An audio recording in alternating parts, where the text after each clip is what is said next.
Welcome back to The Explainer. So you're a project management professional. You already know that earning that PMP certification was, well, a massive mountain to climb. But then comes the reality check, right? Actually keeping it. Recertification can honestly feel just as stressful as taking the exam itself, especially when you're staring down this crazy labyrinth of rules, categories, and limits. But hey, don't worry, because today we're breaking down the Project Management Institute's PDU requirements into simple, visual building blocks. Okay, let's dive into this. 60.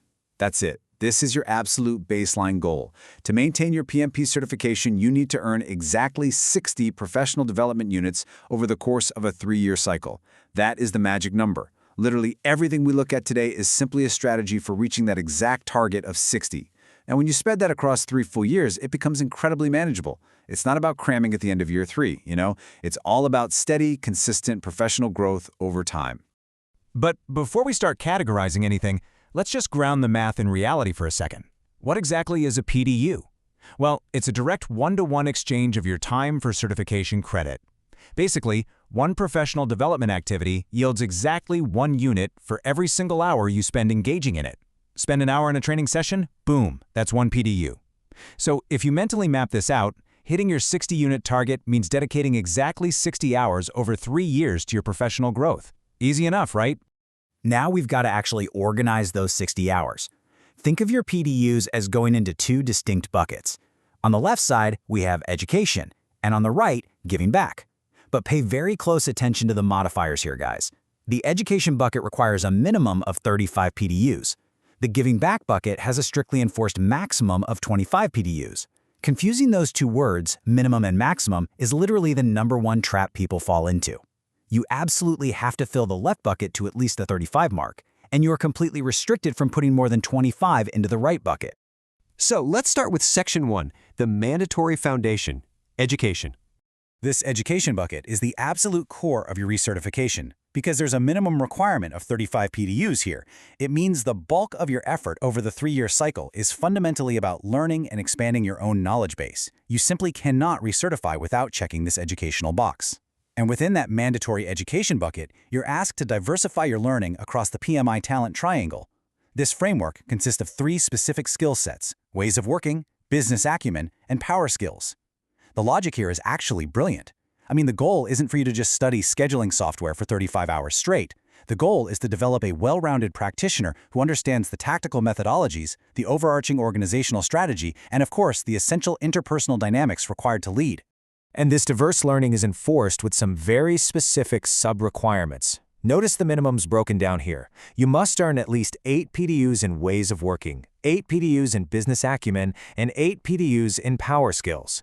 So the crucial point is, these are minimums. It requires a strict 8-8-8 split across the triangle.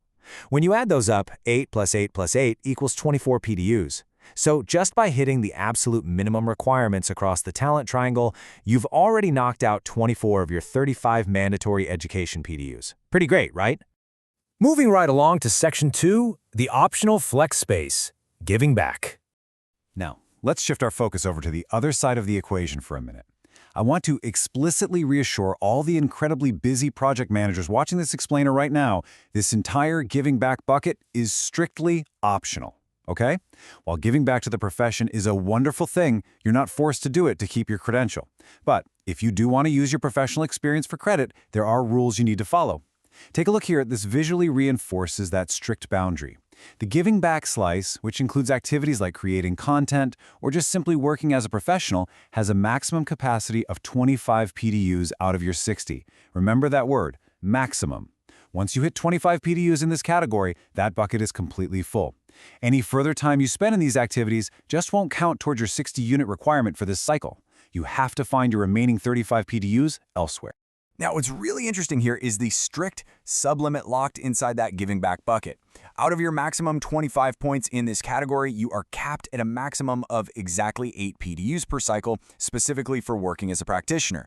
This is a major warning flag to pay attention to. You can't just claim your 40-hour week day job to cover a massive chunk of your recertification.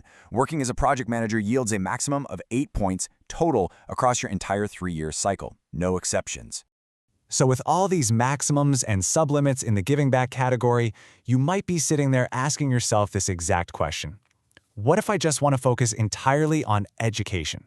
Like, what if you're the type of learner who absolutely loves taking courses, attending seminars, and reading up on new methodologies, but you just don't have the time or desire to create content or report your work hours?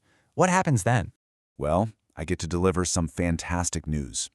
As the official guidelines explicitly state, you can submit all 60 PDUs in the education category. That is the ultimate flexibility built into this certification system. Because the giving back bucket is entirely optional, you can completely bypass it if you want to. If you choose to, you can fulfill all 60 of your required points purely through education. You definitely still have to meet your 888 minimums in the talent triangle, but beyond that, the sky is literally the limit for educational growth. And this brilliantly illustrates exactly how you should structure your 3-year plan. It is a super simple 3-step process. Step 1, earn 8 PDUs in all 3 of the talent triangle skills. That gets you to 24. Step 2, earn at least 11 more education PDUs in any skill area to hit your mandatory minimum of 35. And finally, step 3, you have 25 PDUs left to reach your goal of 60. You can fill this remaining gap with more education, or you can use the giving back category, just keeping in mind that strict 8 PDU limit for simply doing your job. The choice is completely yours. Ultimately, this leaves you entirely in control of your professional development. The requirements aren't some crazy maze designed to trip you up. They are a highly flexible framework designed to keep you sharp.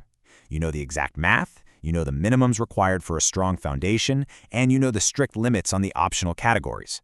The only thing left to decide is your personal strategy. So, looking ahead at your next 3 years, how will you fill your 60 PDU buckets this cycle?